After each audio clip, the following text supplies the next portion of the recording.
आज बात करेंगे अनन्या पांडे की। क्या वो जेन्युइनली अनप्रिपेयर्ड थी या फिर उसके अराउंड एक ऐसा नरेटिव बिल्ड कर दिया गया जिसमें उसको क्यूट से डम बना दिया। सी बॉलीवुड किसी को डायरेक्टली इंसल्ट नहीं करता, वो सिर्फ हंसा देता है। और जब पूरी ऑडियंस हंस रही हो तब जो इंसान काउच पर बैठा हुआ होता है उसकी इमेज परमानेंटली सेट हो जाती है। अब अनन्या के केस में क्या हुआ, लॉन्च से पहले ही उसको लेबल मिल गया था। तो अनन्या पांडे को तो वैसे सब ही जानते होंगे आज की डेट में, बट अनन्या पांडे चंकी पांडे की बेटी है। उसने डेब्यू किया था student of the year second से 2019 में, जिसके प्रोड्यूसर थे करण जौहर धर्मा प्रोडक्शन से। ये वही टाइम था जब नेपोटिज्म डिबेट फुल पावर में चल रहा था। Social media already star kids को टारगेट कर रहा था।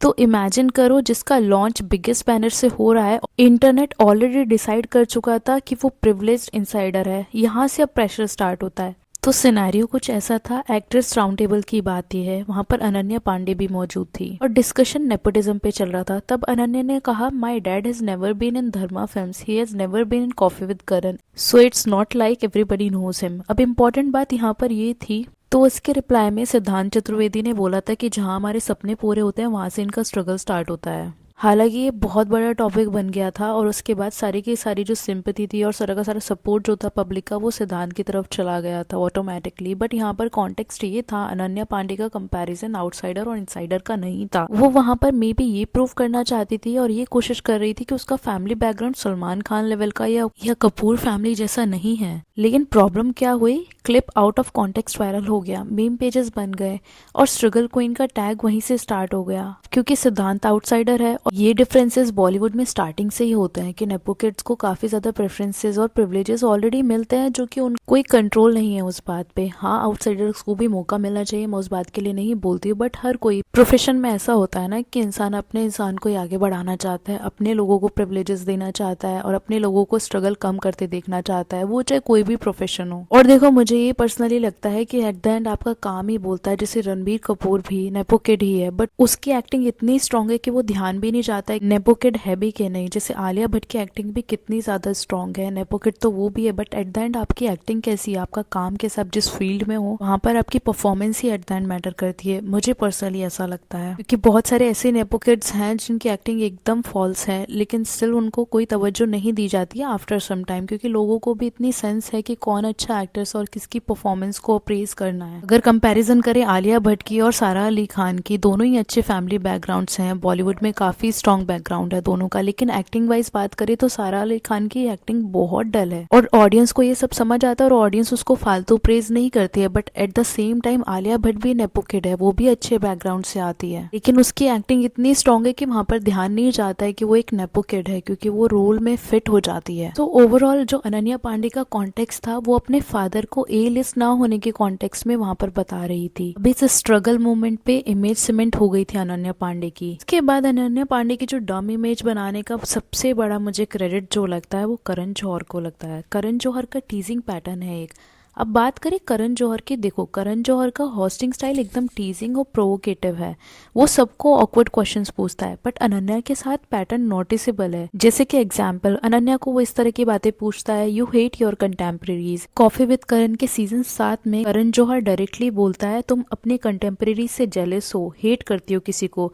अनन्या विजिबली नर्वस लाफ कर रही थी, वो डिनाई कर रही थी, करण जौहर फिर भी उसको पुश कर रहा था। अब ये सेगमेंट ऑडियंस के लिए फनी था, लेकिन इमेजिन करो एक यंग एक्ट्रेस जो पब्लिकली जेलस एंगल में फ्रेम किए जा रही है, तो वो कितना टारगेटिंग हो सकता है। उसके बाद लव लाइफ टीजिंग के लिए भी करण जौहर का काफी अच्छा खासा योगदान रहता है अनन्या पांडे को हर एक बार ऑकवर्ड सिचुएशन में डालने का। जैसे कि वहां पर प्रोमोज में वो रिपीटिवली मेंशन हो रहा था, ईशान खत्तर का नाम, आदित्य रॉय कपूर के लिए हिंट्स लिए जा रहे थे और बोला जा रहा था you have ex boyfriends type lines. Sara Ali Khan के साथ काउच पर एक्स बॉयफ्रेंड जोक स्टार्ट करा, फिर आदित्य रॉय कपूर को इनडायरेक्टली रेफरेंस किया।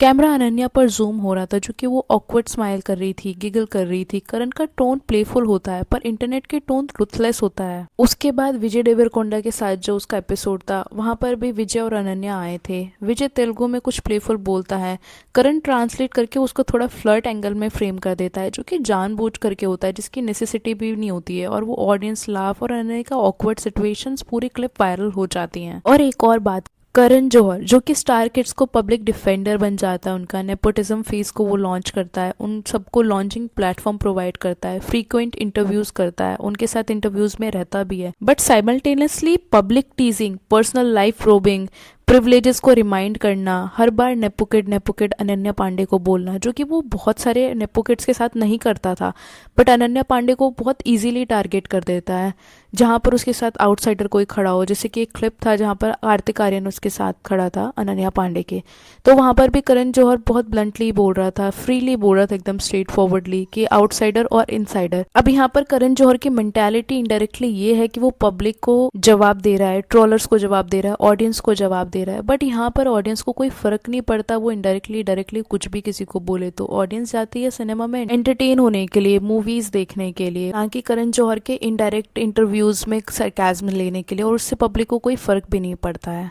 बट यहाँ पर पूरा का पूरा फर्क पड़ता है अनन्या पांडे की इमेज को, क्योंकि वो रिपीटिवली उसको नेपोकेड, प्रिविलेज चाइल्ड, इस तरह की चीजें बोल करके टीज करता रहता है। यहाँ पर करण जौहर का ड्वेल रोल नैरेटिव बहुत क्लियरली समझ आता है। उसके बाद एक और नैरेटिव बहुत ज़्यादा स्पेकुलेट होता है, कंपैरिजन गेम, जहाँ पर करण जौहर सारा अली खान से, आलिया भट्ट से, जानवी कपूर से अनन्या का कंपैरिजन कराता है, जहाँ पर सारा अली खान को इंटेलेक्चुअल का टैग दिया गया है और आलिया भट्ट को सीरियस परफॉर्मर का टैग दिया गया है, जानवी को dedicated to craft, dancing, training पे फोकस करा गया है। वहीं at the same time Ananya Panday को क्यूट, जेंजी, फैशन गर्ल, डम, इस टाइप के टैग्स दे करके ना उसकी पूरी इमेज को लेबलिंग मिल गई है, एक डिफरेंटली लेबलिंग मिल गई है कि वो डम है। एक और फिशी चीज है जो कि अनन्या पांडे के बारे में, उसके रिलेशनशिप्स जो कि हेविली कवर्ड रहे हैं लेकिन रेयरली ऑफिशियल डिफाइंड हुए हैं। क्या ये सिर्फ प्राइवेसी की बात है या फिर पब्लिक इमेज के अराउंड ऑलरेडी एग्जिस्टिंग नरेटिव बन चुके हैं, उसकी सिचुएशन को लेके काफी कॉम्प्लिकेटेड हो गया है, क्योंकि उसकी इमेज ही इतनी डम है तो कोई लड़का भी अभी तक उसके साथ पब्लिकली ऐसे प्राउडली अपना रिलेशनशिप एक्सेप्ट नहीं करता था। अगर कार्तिक आर्यन का ही एग्जाम्पल लें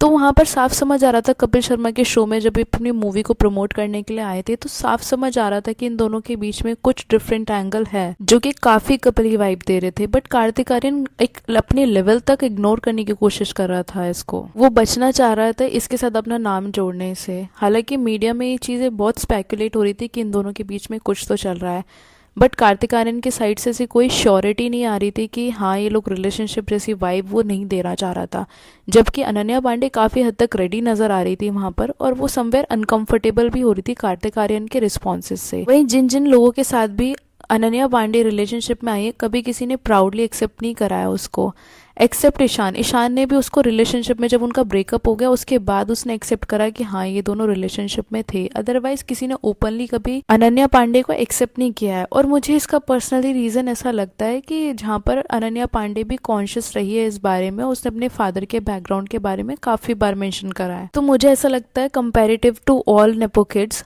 अनन्या पांडे का बैकग्राउंड जो है वो इतना स्ट्रांग नहीं है। कोई चंकी पांडे जो उसके फादर है कोई इतने सुपरस्टार नहीं है, बट हाँ उनके कनेक्शंस बाकी लोगों से अच्छे रहे हैं, तो अनन्या पांडे को बॉलीवुड में तवज्जो मिल गई। करण जौहर ने भी उसको लॉन्च कर दिया, क्योंकि चंकी पांडे का बिहेवियर थोड़ा डिफरेंट काइंड ऑफ है कि वो लोगों के लिए अवेलेबल हो जाता है और कनेक्शन में हमेशा लोगों के साथ रहता है।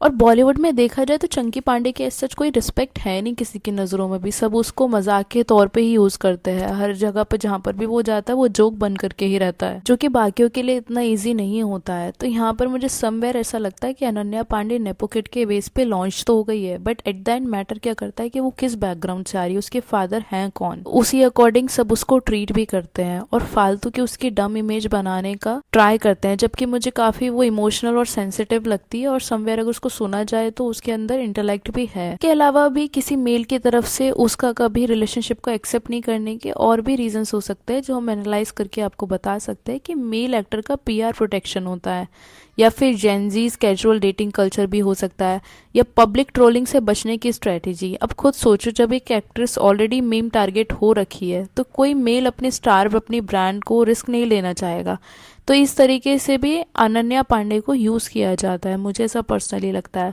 क्योंकि अगर कोई सच में उससे प्यार कर रहा होता, उसके लिए कोई सीरियस होता, तो वो प्राउडली एक्सेप्ट करता अपने रिलेशनशिप को, बट यहाँ पर अनन्या पांडे के साथ रिलेशनशिप पे कम फोकस करते हुए वो अपनी इमेज को प्रोटेक्ट करने के लिए लिए ज़्यादा बिलीव करता है, जो कि मुझे मोरली गलत लगता है। अगर आप प्यार में तो फिर आपको मैटर नहीं करना चाहिए इंसान की बाहरी इमेज कैसी है, इनफैक्ट आपको एफर्ट्स डालने चाहिए उसकी इमेज को प्रोटेक्ट करने के लिए। खैर ये मेरा सिर्फ ओपिनियन था अबाउट अनन्या पांडे और उसकी इमेज को कैसे बॉलीवुड में डम प्रूफ कर दिया गया है, जो कि मुझे थोड़ा सा अनफेयर लगता है।